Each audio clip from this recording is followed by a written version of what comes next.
Sean todos bienvenidos a una nueva edición de Entre Trance. Luis, ¿cómo estás? Bienvenido. Gracias, Feli. Efectivamente, aquí estamos nuevamente para conversar sobre esos temas maravillosos que nos ocupan. Así es, Ese vivir entre trances. en ese Entre Trance. Sabes que Trance en trance. en ese sentido tuvimos la oportunidad de desarrollar en el ciclo pasado la serie Creatividad. Interesante ver las perspectivas. Nosotros, los que están siguiendo el programa, se han dado cuenta que Entre Trances es un programa en bloques. Es decir, hemos creado series donde hemos tocado temas como migración, hemos tocado temas como creatividad, tocamos el tema de los trances hipnóticos, incluso desde un punto de vista biológico, social. Y ahorita estamos entrando en el mundo de la resiliencia desde múltiples puntos de vista. Y bueno, es un tema que nos convoca, nos invita y nos ayuda a transformarnos en esta conversación del día a día. ¿Qué es para ti resiliencia, Luis? Y tú sabes que en la medida que yo he venido trabajando, interconectando los aspectos que vemos separados gracias a la magia de nuestro cerebro, cada vez me cuesta más separar, separar las cosas, ¿no? Y este término resiliencia es un término que alude a esa capacidad, a esa flexibilidad operacional que tenemos las personas, los animales y las cosas para resistir estresores, para resistir tensiones, para resistir golpes, para resistir agresiones, ¿no? Y en ese sentido yo digo, bueno, ¿qué es lo que le brinda a uno la posibilidad de resistir y salir fortalecido de cualquier situación?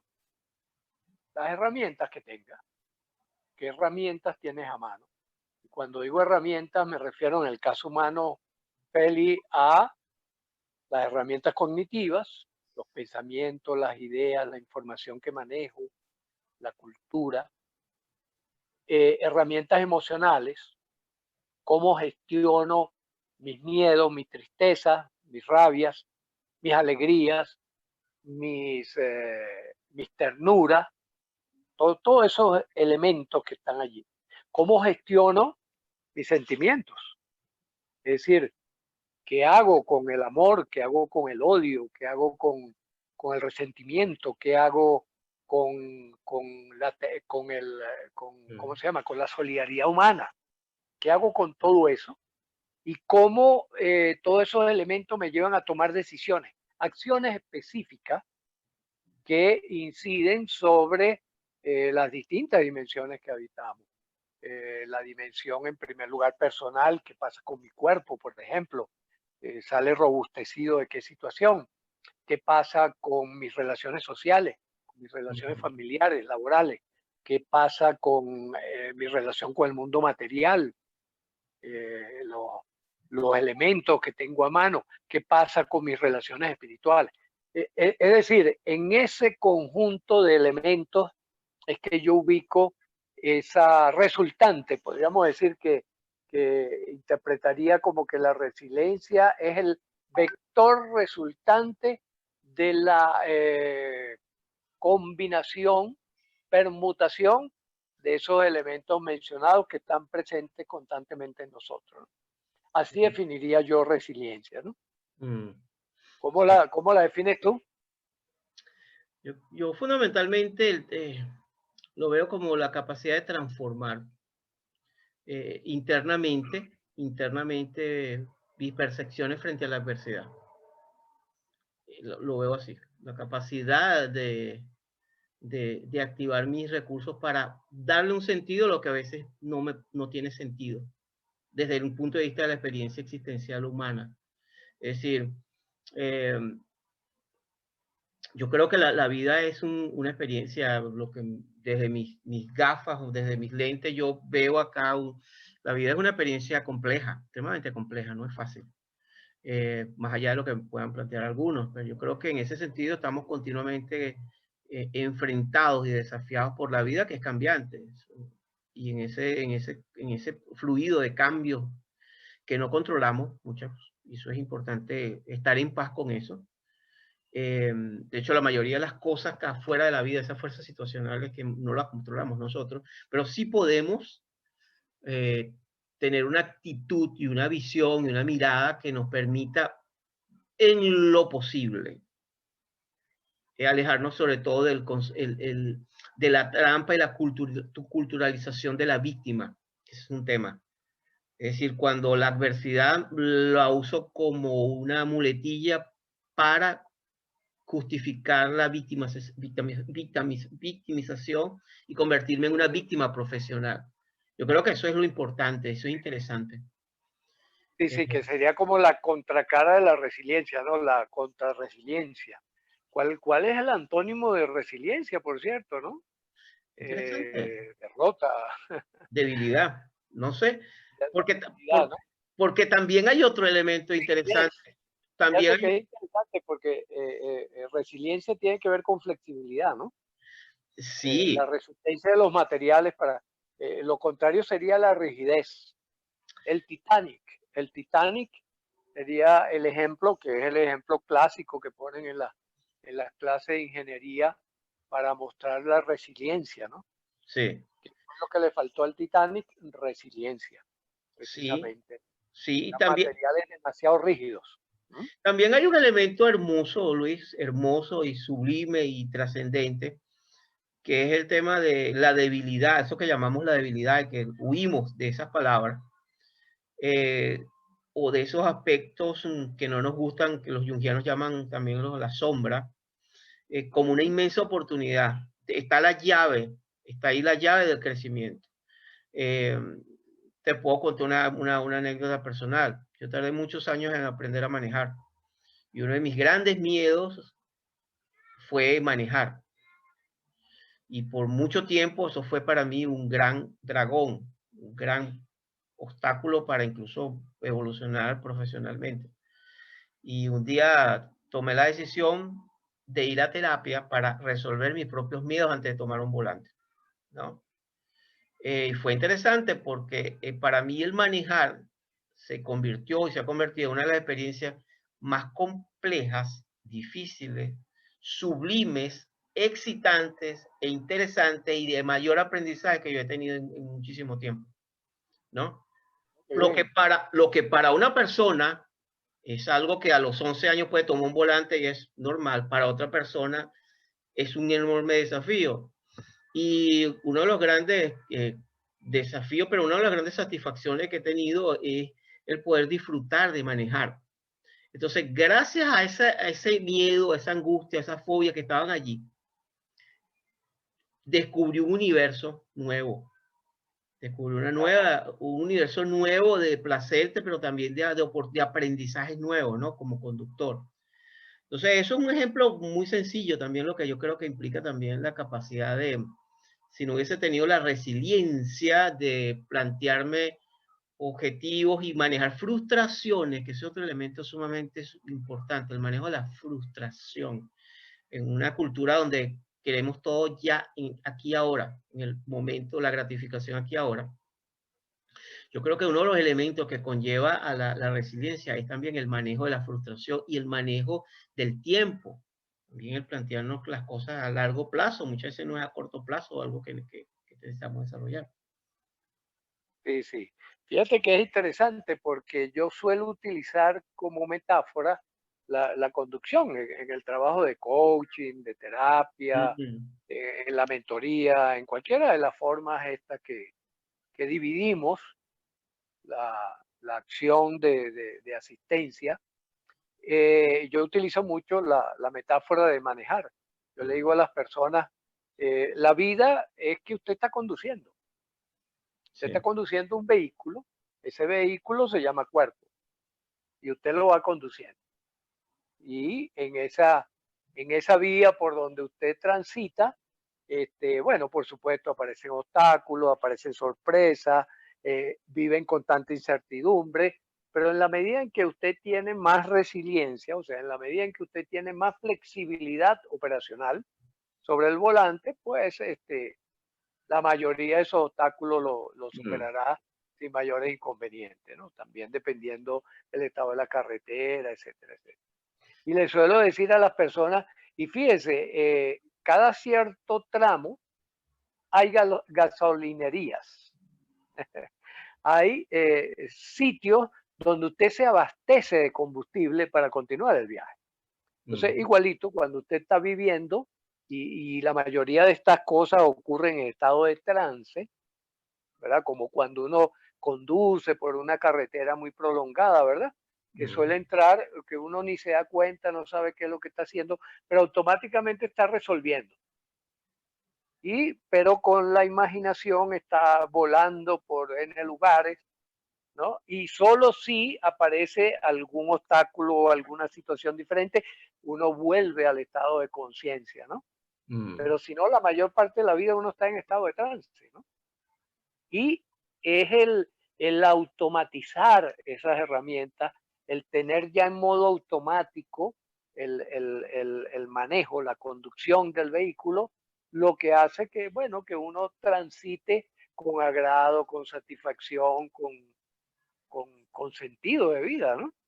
Sí, hay, sobre todo Luis, hay un elemento que es muy interesante. Yo estuve revisando un poco sobre el tema de la resiliencia. Porque se publican muchos videos en YouTube y en muchas partes acerca de resiliencia, pero quizás lo novedoso que nosotros ofrecemos, que vamos a conversar acá, es sobre el tema de las relaciones y la resiliencia. Hay una cantidad de estudios muy interesantes en varias universidades, que no es de ahora, más de 30, 40 años atrás, sobre la relación, los estudios que se han hecho sobre el significado de la vida y la relación que hay con la resiliencia. Cuando hablo del significado de la vida, no me voy a poner filosófico ni voy a nombrar filósofos, sino es muy obvio qué le da sentido a tu vida, qué hace que tú ames la vida, qué te motiva a levantarte todos los días a las 5, 3 de la mañana, 4 de la mañana, a trabajar lo que tengas que trabajar, qué te mueve. Y yo creo que eso es fundamental y eso lo tocamos mucho en el propósito de vida. Todo está muy relacionado, todo está muy conectado. Y fíjate que uno de los elementos más interesantes que ayudan al proceso continuo de desarrollo de la resiliencia, porque la resiliencia no es algo que se hace y termina, no, es algo que se va desarrollando, como decía una vez esta brillante psicólogo Jazmín Zambrano. Jazmín decía que es un proceso de vida continuo, una vez le escuché decir eso a Jazmín, eso es totalmente cierto. Y ese elemento, hay un elemento que es crítico en los momentos de adversidad, que son las relaciones que tenemos.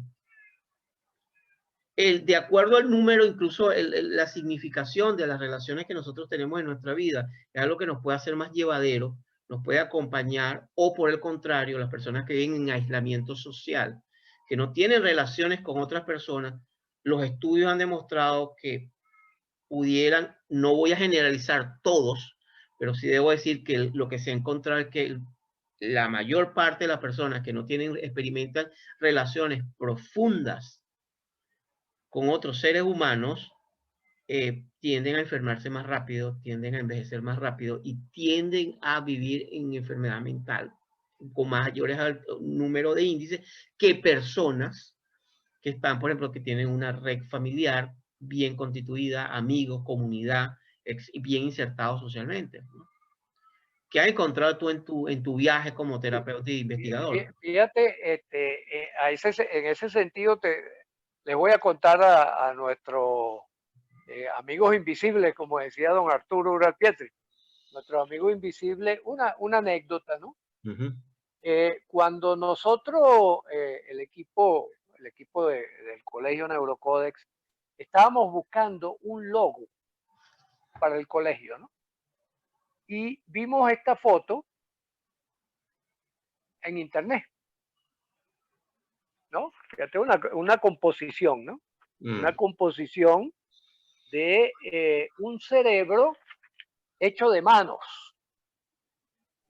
Y tomamos la decisión de convertirlo en el logo. Este es nuestro logo. De Neurocodex, sí. El logo de Neurocode, que es un dibujo alusivo a esa experiencia fotográfica que pusieron ahí en internet, ¿no? Y reflexionando sobre eso, yo decía, porque al principio decíamos, claro, un cerebro donde estamos muchos allí, porque estamos interconectados, porque la cosa es el trabajo en equipo, etcétera, etcétera. Pero reflexionando sobre eso, he ido mucho más allá. Creo que efectivamente nuestro cerebro es el producto del masajeo, y masajeo lingüístico y afectivo, que otros seres nos hacen de manera continua. Interesante, sí. Yo, y yo decía, en mi Claro. caso, por ejemplo, yo digo, ¿quiénes han masajeado mi cerebro? Mi cerebro lo ha masajeado, en primer lugar, bueno, la abuela Justina, mi abuela, que formó parte importante en mi educación, mamá Carmen, papá Efraín, tío Osvaldo, mis hermanos mayores, mis amigos. Pero no solo eso, Félix, también ha sido masajeado por Nicolás Copérnico, por Aristóteles, por Albert Einstein, por Galileo, por Tycho de Brahe. Es decir, en la medida en que yo permito que más personas participen en el masajeo de mi cerebro, yo voy a ser más resiliente. ¿Por qué? Porque voy a contar con más recursos para salir adelante. Yo recuerdo que cuando estaba en la cátedra de psiquiatría, y esto si hay alguno de mis exalumnos por ahí lo recordará seguramente, yo tenía colocadas en la pared de la unidad de comunicación humana, tenía colocado las fotos de gigantes de la terapia. Ahí estaba la foto de Sigmund Freud, ahí estaba la de Milton Erickson, Virginia Satir, Richard Bandler y montones de gente más. Y esas fotos yo las tenía allí colocadas, las había colocado allí en la unidad. Y a veces cuando yo estaba, por ejemplo, con un paciente o estaba con los estudiantes y yo sentía que no avanzaba, yo volteaba y buscaba la foto de alguno de ellos y mentalmente le decía, ¿qué habrías hecho tú en esta situación? ¿O qué harías tú en esta situación? ¿Mm? Y eso indudablemente se convertía en un elemento de respuesta resiliente frente al problema que estaba viviendo, al problema que estaba manejando. Mm. Y lo mismo he hecho a lo largo de mi vida. Por ejemplo, muchas veces me pregunto, ¿cómo habría resuelto Spinoza este problema? Un problema diario, cotidiano. ¿Qué habría hecho, por ejemplo, un personaje tan astuto como fue Galileo, que pudo evadir al tribunal de la Inquisición casi por 30 años? Porque siempre estaba bajo la lupa de la amenaza. Pero él lograba con argucias, con conversaciones, con buscando apoyo, él lograba salir de esos trances, ¿no? Entonces muchas veces me hago esa pregunta. O, por ejemplo, mi analista, ¿no? O quienes fueron mis analistas en un momento dado, yo los recuerdo y digo, oye, ¿cómo hubiesen resuelto esta situación? Claro. De tal manera que esa propiedad nuestra del cerebro que nos permite esa ensoñación, ese trance, en donde nosotros con nuestra imaginación entramos en ese mundo que es un mundo, como decía Korsivsky, un mapa de la realidad. Eso es lo que en realidad es la función de nuestro cerebro, ¿verdad? Ser un mapa de lo que vamos viviendo en la medida en que tenemos más información, en la medida en que tenemos más palabras, en la medida en que tenemos más experiencias acumuladas, pues podemos ser más resilientes. ¿Qué te parece eso, Félix? Yo me parece que ahí tocábamos en temas anteriores el tema del inventario. Y también Ajá. tocamos el tema de por qué era importante tener un inventario en la vida. Un inventario puede ser también un libro de una agenda de notas, donde yo pueda ir colocando, por ejemplo, esto de las preguntas que nos convoca a tener resiliencia. ¿Cuáles son mis héroes? ¿Cuáles son mis mentores? ¿Quién me inspira? ¿Quién me conecta con ideas creativas, por ejemplo, en mi vida? Para enfrentar, a lo mejor no son niveles abstractos como el tuyo, o sea, o niveles científicos, niveles de investigación, sino, por ejemplo, una persona que está ahorita en una situación sufriendo muchísimo, penalidades, situaciones, que es un poco lo que mi mirada, ¿no? O sea, cómo toda esta información uno la puede bajar y hacerla práctica, directa, que le llegue a alguien que, por ejemplo, no está en el campo de la psicología. Y yo lo veo como precisamente eso, pues si yo simplificaría toda la conversación entre tú y yo, que a veces no es fácil, porque son conversaciones a veces que pueden ser complejas, sobre todo si una persona no está en el campo, yo le diría, mira, una de las maneras de comenzar a hacer resiliencia es haciéndote preguntas. Y una buena pregunta es lo que tú estás planteando. O sea, ¿cómo puedo yo en este momento eh, subir mi estado de ánimo? ¿Cómo puedo, qué tengo en este momento disponible que me ayude a enfrentar situaciones difíciles, ¿no? Por ejemplo, fíjate, Luis, un caso muy concreto, resiliencia y xenofobia. ¿Cómo enfrentar la xenofobia con resiliencia? Es un tema interesantísimo. Que Claro. me gustaría que tú y yo abordáramos, ¿no? O sea, ¿qué herramientas yo pudiera aprender a desarrollar, por ejemplo, para ayudar a mi hijo, a mi hija o a un niño que está sufriendo de xenofobia en el colegio porque se está siendo rechazado, solamente porque es la proyección de la sombra del inconsciente colectivo de un grupo, por ejemplo, que es lo que suele pasar con la sombra colectiva, ¿no? Es decir, ¿cómo yo puedo prepararme para enfrentar, por ejemplo, desde la resiliencia, es decir, la capacidad de transformar la frustración, el rechazo, el dolor en una oportunidad de crecimiento más adelante, ¿no? Entonces yo diría como primer aporte las preguntas que me hago y que yo le enseño a mis hijos, ¿no? En vez de por qué me pasa a mí decir, bueno, ¿cómo puedo yo aprender a ser más fuerte? ¿Cómo puedo yo aprender a desarrollar fortaleza en esta situación?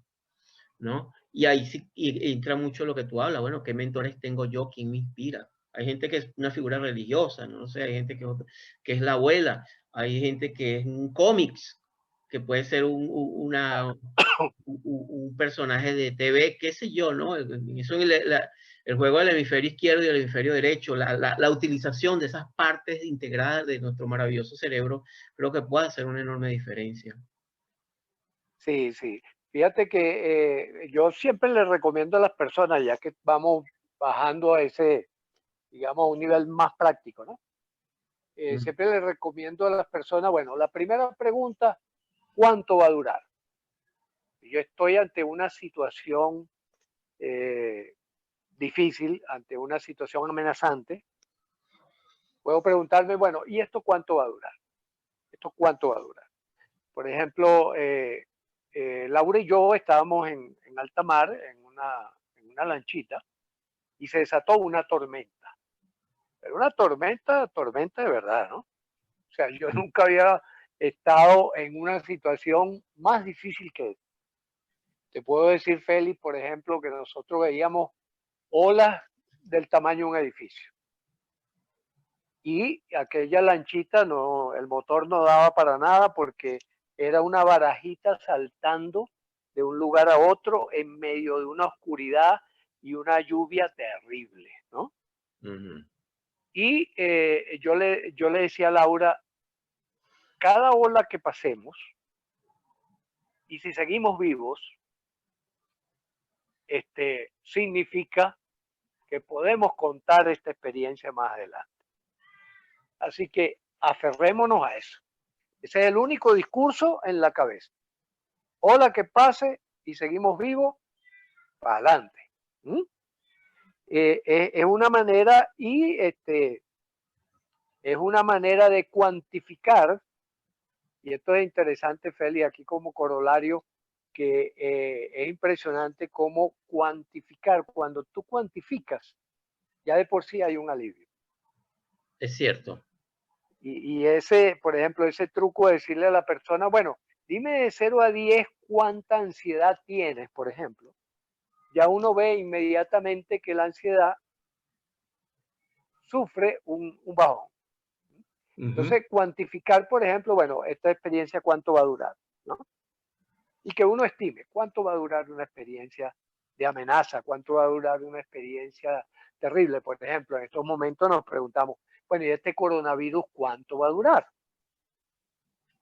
Y entonces uno puede decir, bueno, sí, por ahora no sabemos, pero casi 100% de seguridad que en 5 años ya no está. Entonces, bueno, ya tengo un tiempo, ya di un paso. Y la otra pregunta inmediatamente después que ya yo tengo como un tiempo es, ¿qué puedo hacer para acortar ese tiempo?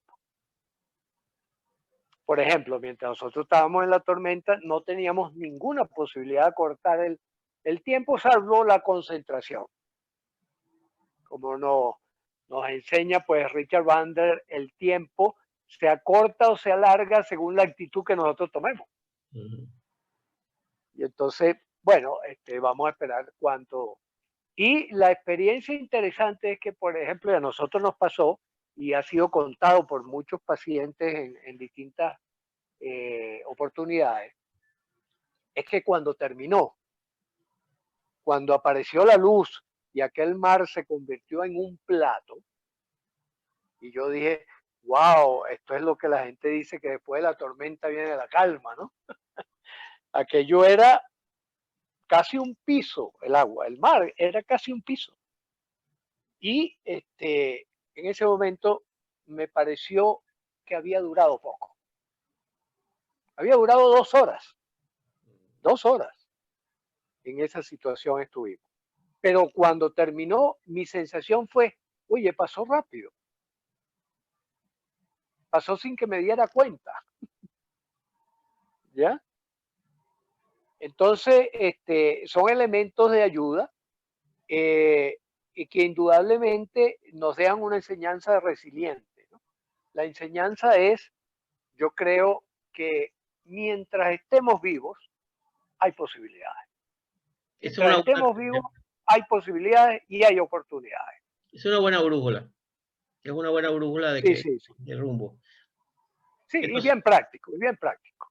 aparte que te da, sí, entonces fíjate, pudiéramos hacer como un resumen de uno, llevar una agenda donde puedas incluso hacerte preguntas como la que te estás haciendo, lo que me estoy haciendo, qué puedo hacer en esta situación, qué puedo controlar y qué no puedo controlar, y lo que no puedo controlar no tiene sentido, o lo que no sé cuándo va a pasar, porque a veces estamos en una situación en la cual no sabemos, no sabemos absolutamente cuándo va a terminar eso. Pero sí tenemos la posibilidad de plantearnos, bueno, pero con lo que tengo, cuantificar los recursos que tengo. A lo mejor, bueno, mira, tengo esto, materialmente, tengo efectivamente esto. Hacer un inventario de lo que yo tengo, que es un poco lo que hizo Víctor Frank, ¿no? Cuando estaba en ese campo de Exacto, concentración exacto. terrible.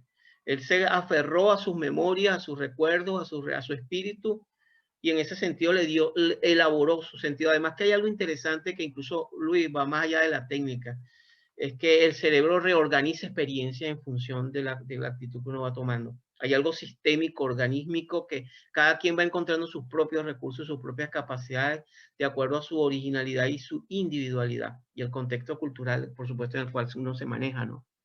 Entonces Exactamente, sí. yo creo que eso es lo interesante, ¿no? Eso es lo interesante del Sí, tema.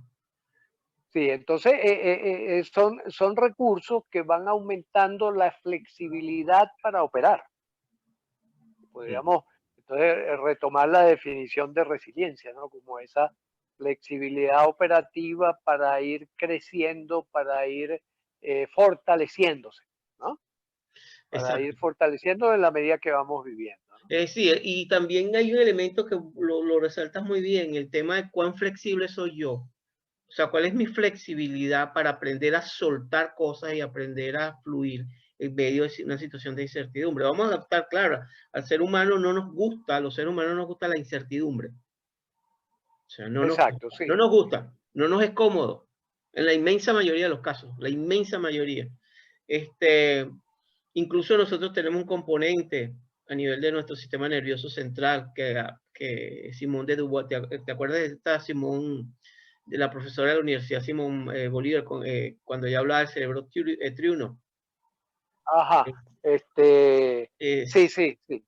bueno, ella hablaba precisamente de que teníamos esa parte de raquídea que no le gustaba, esa parte de nuestra médula raquídea que no le gustaba, esa parte muy primitiva de nuestro sistema nervioso que no le gustaba los cambios de rituales, que no le gustaba el cambio de contexto, no le gustaban los lugares nuevos. Claro, claro. Entonces yo creo que eso implica una reeducación y yo sigo pensando que la mejor inversión que uno puede hacer, y la inversión cuando hablo de eso no tiene que ser costosa, tiene que ser en términos de cómo yo entreno mi cerebro para vivir mejor.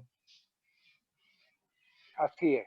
Cómo Yo yo puedo creo que usar, y eso ha sido un tema central tuyo, tú has sido un pionero y has sido una persona que has planteado eso desde hace muchísimo tiempo, ¿no? De cómo uso mi cerebro, en vez que mi cerebro me use a mí, cómo lo puedo usar esa maravillosa computadora, que es más que una computadora, ese maravilloso instrumento, ese telar encantado de neuronas, de sistemas complejos que nos permiten enriquecer nuestro mundo o convertir nuestro mundo en algo aterrorizante, depende, ¿no? sí, así es. Sí, y fíjate, es interesante porque parte del trabajo que nosotros hemos estado haciendo es buscar simplificar. ¿Por qué simplificar? Porque como dices tú, la vida es extremadamente compleja. Puede Extremadamente. tomar muchas vertientes. Entonces, en la medida que Sí, uno simplifica, pues puede utilizar mejor los recursos, puede utilizar mejor esa flexibilidad y esa capacidad transformadora que es nuestro sistema nervioso central en su parte, porque claro, como dices tú, el sistema reptil, o como decía, se me va el nombre de la profesora, pero eh, eh, el sistema reptil es un sistema que aprende estímulo-respuesta para sobrevivir, claro, para tener un patrón de comportamiento frente a las cosas que nos ofrece el mundo. Pero más arriba, tanto el sistema límbico como el sistema ya de lóbulo frontal. corteza, el lóbulo frontal sobre todo, prefrontal sobre todo, nos permite el aprendizaje y el desarrollo de la capacidad transformadora, que ahí es Exactamente. donde aparece la creatividad Sí. como elemento que permite que yo pueda crecer, que yo pueda avanzar, que yo pueda hacer las cosas cada vez mejor. En capítulos anteriores, uno de los mitos que nosotros derrumbamos fue el hecho de que la creatividad no tiene que ser algo que una habilidad divina que nace para genios y para una élite. No, la habilidad, cuando Luis habla de creatividad, estamos hablando de la creatividad para hacer una tortilla de manera personal, por ejemplo, para resolver una situación de trabajo que necesitas resolver, para negociar, para aprender, que es otro elemento con la resiliencia. Resiliencia también es negociación con esas partes mías que necesito activar, negociación con los otros, cómo negocio, cómo converso, cómo me muevo, cómo negocio con mi propio organismo cuando está cansado. Es decir, todo es una negociación, Luis. Exactamente. Fíjate que es interesante, me hiciste acordar de algo que uno pudiera a primera vista decir, esto no está conectado, pero ya lo voy a conectar, que es un grupo de arquitectos que están construyendo casas con el piso irregular, Sí, o sea, con el piso tal cual como es la naturaleza. ¿Por qué? Porque ese piso te obliga a ser creativo en cada paso, ya no a responder de manera reptiliana, ¿verdad? Porque el piso es plano y ya yo sé cuáles son los movimientos específicos que tengo que hacer, sino que ese piso me obliga a tener que comportarme creativamente frente al caminar. Acá donde yo vivo en un pasaje, ¿no? Un pasaje tendrá como unos 100 metros de largo, ¿no? Lo que yo tengo que caminar para llegar a la calzada principal, ¿no? Y ese camino es de piedra. Ese camino es irregular, es de pura piedra, es un camino tipo colonial, una belleza realmente, a mí me encanta. Al final hay un campanario bellísimo. Entonces yo camino por allí y cada vez que camino por allí me acuerdo de esto. Me acuerdo de, oye, esto me estimula la creatividad, porque al estimular la creatividad activa, física, de movimiento, estoy también activando distintos circuitos nerviosos y estoy conectando con emociones, estoy conectando con sentimientos, estoy conectando con ideas, ¿no? Y esa es la finalidad de estos arquitectos, que eso ayuda a desarrollar la inteligencia como un todo, la inteligencia como esa coordinación entre los aspectos cognitivos, afectivos y motores, para yo dar un comportamiento, para yo dar una respuesta, ¿no? Ujú. Sí, yo creo que un poquito ya para cerrar, porque yo sé que tienes otras actividades, Luis, que hacer. Una de las cosas interesantes, hoy tuve una sesión psicoterapeuta con un cliente que está viviendo en una ciudad muy interesante. Y una de las cosas que él consulta es porque él necesita motivación en su vida, ¿no? Mm, Y una persona muy joven, brillante, muy inquieto. Y fue muy interesante porque el ejercicio que hicimos fue un ejercicio sobre darle rostro a la ciudad nueva donde él estaba viviendo, ¿no? O está viviendo. ajá. Y ponerle personalidad. Y esa personalidad hacer una especie de lista de las cosas que él ha descubierto y encontrado placer durante la estadía en esa nueva ciudad donde está. Entonces, ese ejercicio ha sido interesante porque a él le ha permitido reconectarse con cosas que él no hacía y que está haciendo ahora, como visitar parques, dibujar, hacer una cantidad de cosas que es muy talentoso.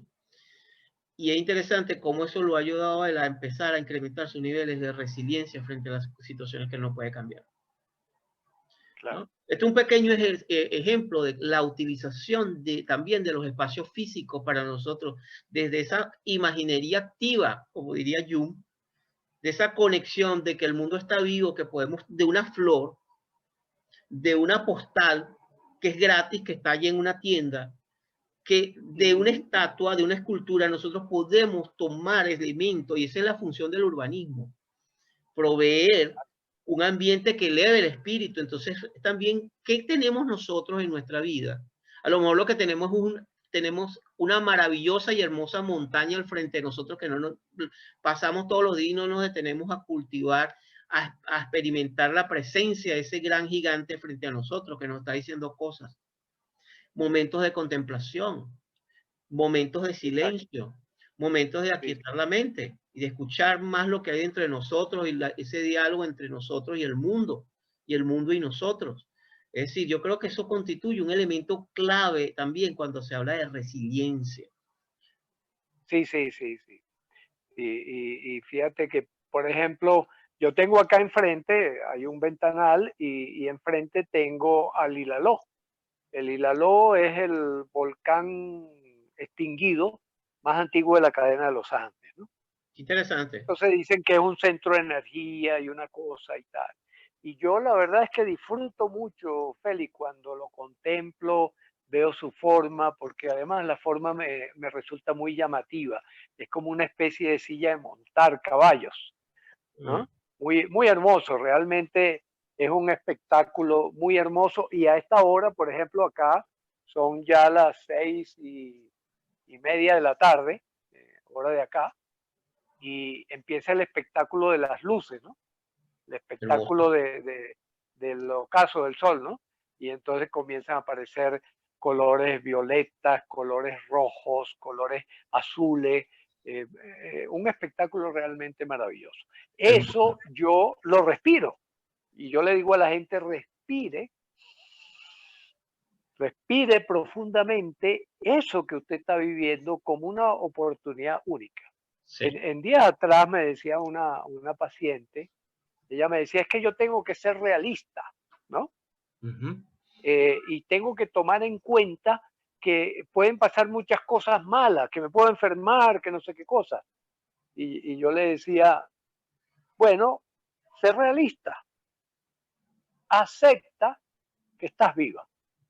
Esa es la única realidad. Tú estás viva en este momento y por lo tanto las posibilidades y oportunidades son infinitas ante tus ojos. Tú te detienes ante cualquiera de ellas. Pero detenerte solo ante un grupo, el grupo de lo negativo, es Claro. dejar de ser realista. porque también me tienes que tomar en cuenta la otra posibilidad. Sí, eso. Entonces, ser realista. La realidad es que estás viva y al estar viva tienes posibilidades y tienes oportunidades gracias a tu flexibilidad cerebral.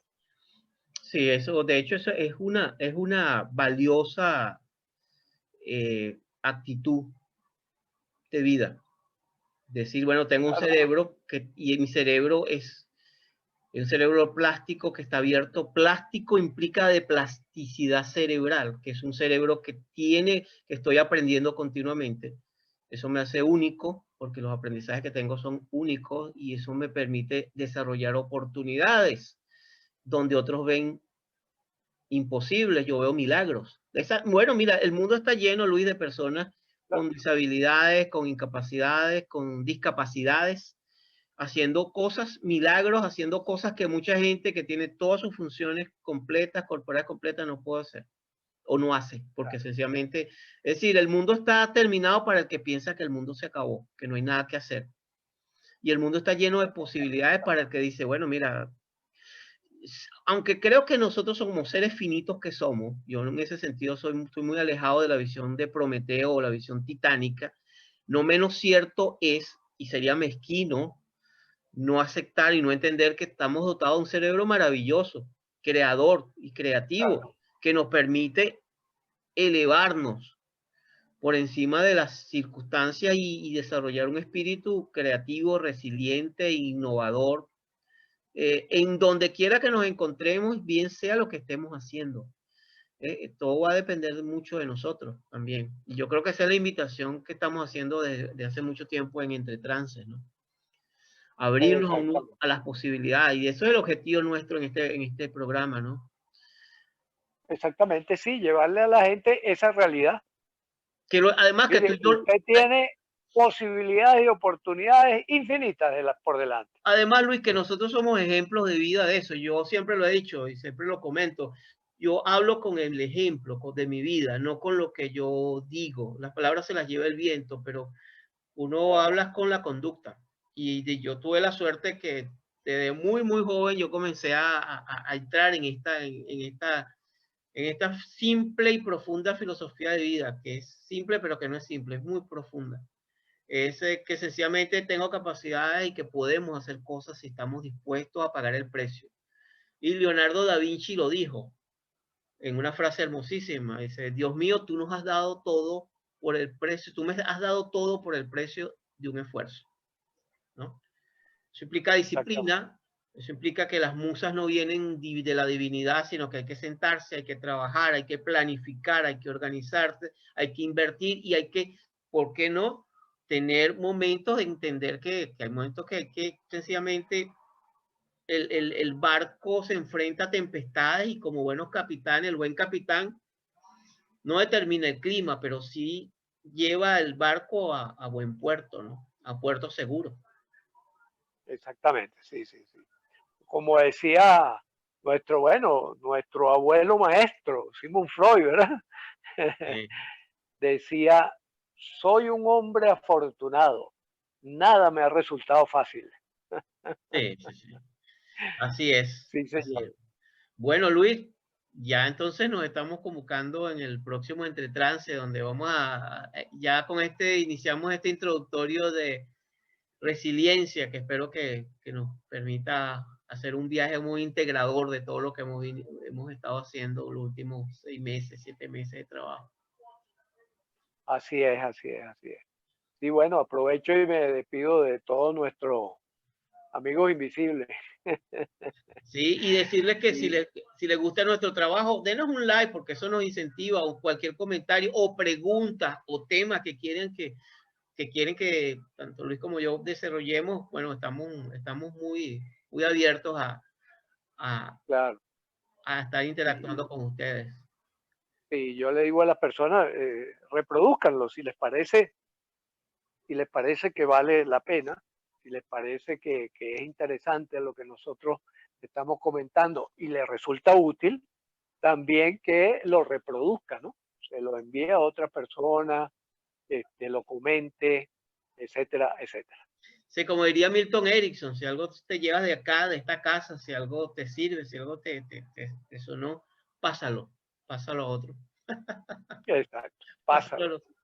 Un abrazo, Luis, y hasta el próximo Un gran abrazo. Cuídate. Igual. Muy bien.